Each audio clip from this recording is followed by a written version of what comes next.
Sveiki, esame Vilniaus knygų mugėje 2014 ir šį kartą kalbame ne apie knygas, o kaip bebūtų keista, apie garsą ir garso įrašymą naudojant įvairius mikrofonus. Šiuo metu, nežinau ar labai gerai girdžiuosi, bet įrašinėjom su kryptiniu mikrofonu maždaug 1 metro atstumu nuo garso šaltinio, tai yra nuo manęs, ir galite maždaug įsivaizduoti, kaip garsas įsirašo, kai yra aplinkui pakankamai triukšminga aplinka.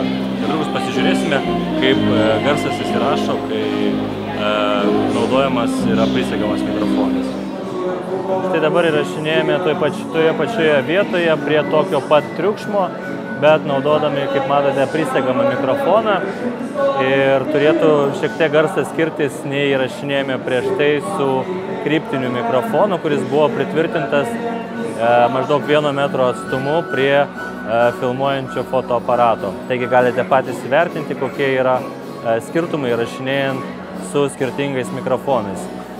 Vienas iš tokių svarbių galbūt dalykų, į kuriuos reiktų atkreipti dėmesį, kad šie abu mikrofonai yra kondensaciniai, tai reiškia,